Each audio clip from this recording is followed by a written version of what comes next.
संबल जिले की पुलिस 25 साल बाद नींद से जागी है और 25 साल पहले भारत का वीजा लेकर आए श्रीलंका के नागरिक को जेल भेजा। पूरा मामला संबल जिले के थाना नखासा क्षेत्र के दीपा सराय का है, जहां एक श्रीलंका का नागरिक नाजिर कादिर आज से 30 साल पहले भारत का वीजा लेकर आया था और जनपद संबल में LTC के आधार पर बस गया और होम्योपैथिक क्लिनिक खोल लिया। उसने कुछ सालों बाद उसी क्षेत्र के रहने वाले एक परिवार की लड़की राना परवीन से 1947 में निकाह कर लिया। बताइए, जब आपकी शादी हुई थी, कब हुई थी आपकी शादी? 97 में हुई थी। 97 में। तो आपको पता था ये श्रीलंका के रहने वाले हैं? जी मालूम था, ये तो 10 साल से पहले से यहाँ रहते थे, 89 से। तो फिर कैसे हुई शादी? लोगों ने सारे डॉक्टर्स बड़े बड़े लोग आए, अच्छे सज्जन व्यक्ति थे, किसी को कोई शक नहीं था। फिर इनका सारे नेताओं ने यहाँ के मिलके इनका श्रीलंकन का पासपोर्ट दिलवाया। अच्छे से रहने लगे, बिल्कुल बिल्कुल नॉर्मल रहते थे हम लोग के साथ में। 10-12 साल रहने के बाद जब इनकी लंका के विदेशी लोग आने लगे, अभी जो भी बताते थे रिश्तेदारी हमें मानना पड़ता था, क्योंकि वो लोग तमिल बात करते थे ना। अच्छा। बस तब से हालात खराब शुरू होने लगे। किन किन अधिकारियों का यहाँ पे आना जाना लगा रहता था? यहाँ तो अशोक जी लाइयो हैं, उनके संरक्षण में रहते हैं, वही आया करते थे हमारे यहाँ। जब पुलिस के भी कोई अधिकारी यहाँ आते थे? नहीं, वैसे तो पुलिस के कोई अधिकारी नहीं आते थे। भाई LIO वालों को आने जाना लाइयो तो आएगा ही। इतना ही नहीं, कुछ सालों में नाजिर 3 बेटियों का पिता बना और 24 सालों से अपनी बीवी बच्चों के साथ रह रहा था। मगर अचानक आरोपी नाजिर की पत्नी राना परवीन को उसकी अलमारी से कुछ अश्लील सामान मिला तो राना परवीन की आंखें खुली रह गई। जब नाजिर की पत्नी ने उन अश्लील सामान के बारे में पूछा तो उसने कहा कि अपनी क्लिनिक पर बेचता हूँ, ये गैर कानूनी है। ये कहकर दोनों में झगड़ा शुरू हो गया। इस दौरान नाजिर से मिलने विदेशी लोग भी आने लगे, जो गैर कानूनी सामानों के साथ घर आते थे, जिनका विरोध राना परवीन ने किया तो उसके साथ मारपीट की जाने लगी। 2015 से बहुत सारे लोग आने लगे श्रीलंका में। किसी को कहा कि वो ये वहाँ के थे, दुबई के लोग हैं, ये फला लोग हैं। अब बात तमिल करते हैं, हमें कुछ नहीं मालूम कहाँ के लोग हैं। ये हम पासपोर्ट थोड़ी दिखा रहे, लेकिन सबकी एंट्री थाना नखासे में है। वो लोग एंट्री कराते थे ना इंडिया, यहाँ हम लोग के आने के लिए जी। उसके बाद जब इनकी एक्टिविटी देखी हमने, 3-3 बजे तक मीटिंग हो रही है। फिर वो जेम्स स्टोन लेके आए थे 1 करोड़ रुपए के। उसको मैंने मना किया, मैंने कहा एज ए गेस्ट हमारे यहाँ, लेकिन ये बिजनेस हमारे यहाँ ना करें। क्या बिजनेस करते थे? जेम्स स्टोन होते हैं ना, नीलम वगैरह जो होते हैं। जी जी। इस तरह मुझे नहीं मालूम क्या कहते हैं, वो 1 करोड़ रुपए का बताते थे वो। उसको मना किया, मैंने कहा मेरे यहाँ चोर आ गए तो हम क्या करेंगे।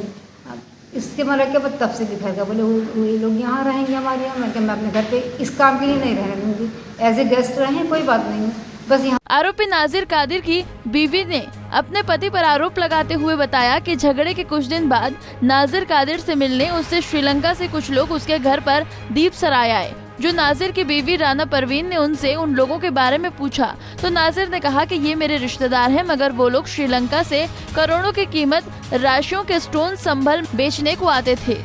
ये भी गैर कानूनी काम होने का हवाला देते हुए राना परवीन ने अपने पति का विरोध किया तो पति ने सारा गैर कानूनी धंधे से लेकर भारत के गैर कानूनी ढंग से रहने तक का सारा कच्चा चिट्ठा प्रशासन के सामने लिखित रूप से खोल दिया। जब से इनके श्रीलंकन और विदेशी लोग आने लगे, तब से इनकी एक्टिविटी बदलने लगी। मेरे रोके टोके जाने लगे। जब मैंने इनकी गलत हरकतें देखी, रोकने टोकने की कोशिश की, मैंने मुझे टॉर्चर करना शुरू कर दिया। फिर अब ये 14 महीने पहले अब बहुत मना किया, बोले मैं यहाँ नहीं तो दूसरी जगह जाके करूँगा। तो जमाल और नज़ाइर दीपसराय में अपने घर ले गए, ये पेप्सी एजेंसी में क्लिनिक खुलवा लिया मैंने। कौन कौन लोग आपके पति से श्रीलंका से मिलने आते थे? मैंने जानती हूँ तो तमिल बात करते थे, किसी को भाई बताते थे, किसी को खालाजाद भाई बनाते थे। अब हमें नहीं मालूम कौन क्या था वो। बस यही मैटर था कि उनकी एक्टिविटी गलत थी। गलत लोग ये जमाल और ये नेता नज़ाइर वगैरह आ रहे थे, उल्टी सीधी हरकतें कर रहे थे। इनकी बहुत डिटेल है, मैं कहाँ तक बताऊंगी इस पे आप कैमरे पे। तो ये लोग वहाँ ले गए और इन्होंने उल्टे सीधे खेल खिलाना शुरू कर दिए। अब एक अवैध रूप से रह रहे विदेशी को अपने घर में पनाह दी इसने, जमाल ने, और उसके बाद वहाँ षड्यंत्र रच रहा था ये। अब बीच में ये मैं बहुत अप्लाई कर रही थी, 14 महीने हो गए मुझे भागते भागते, है ना। मुख्यमंत्री पोर्टल पे मैंने बार अप्लाई किया। उसके जो आख्या लिखी पुलिस ने एक्सेप्ट किया उसमें कि हाँ ये विदेशी नागरिक है, इसने वीज़ा वृद्धि का आवेदन भी नहीं किया है और इसका वीज़ा भी एक्सपायर हो चुका है।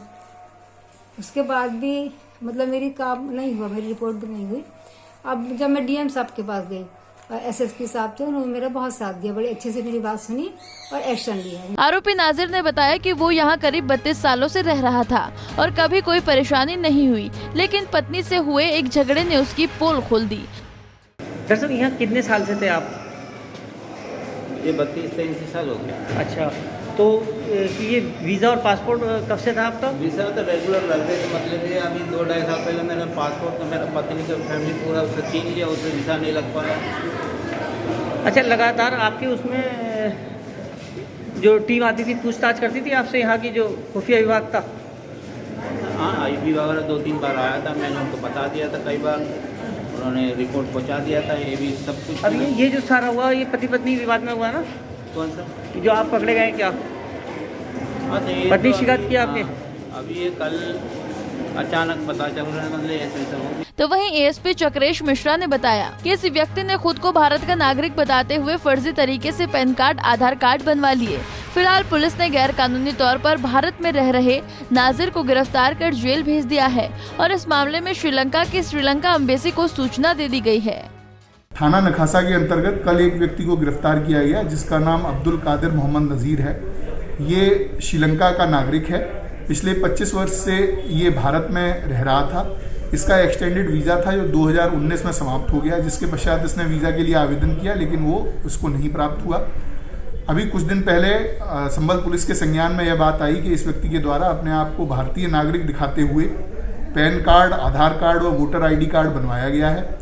इसके द्वारा यह सूचना गलत तरीके से अथॉरिटीज़ के सामने पेश की गई, जिसके आधार पर इसके विरुद्ध थाना नखासा में 467, 68, 471 और अन्य धाराओं के अंतर्गत मुकदमा पंजीकृत किया गया। इसको गिरफ्तार कर लिया गया है। इससे डिटेल्ड पूछताछ की जा रही है। पूछताछ के पश्चात इसको मजिस्ट्रेट के सामने प्रस्तुत किया जाएगा। अन्य वैधानिक कार्रवाई की जा रही है। इसमें श्रीलंका की एम्बेसी को बता दिया गया है, उनको सूचित कर दिया गया है। उनकी तरफ से भी अपनी वैधानिक कार्रवाई की जा रही है। फिलहाल पुलिस ने फर्जी तरीके से भारत में रह रहे शख्स की गिरफ्तारी के बाद राहत की सांस ली है, लेकिन बड़ा सवाल ये है कि आखिर ये शख्स इतने सालों से कैसे पुलिस के नाक के नीचे खुलेआम घूमता रहा और अधिकारियों को कोई खबर क्यों नहीं हुई।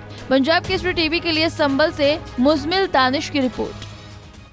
हमसे जुड़े रहने के लिए हमारे YouTube चैनल को सब्सक्राइब करें और नई वीडियो की नोटिफिकेशन के लिए बेल आइकॉन को दबाएं। अगर आप ये वीडियो Facebook पर देख रहे हैं तो लाइक जरूर करें और ज्यादा से ज्यादा शेयर करें। धन्यवाद।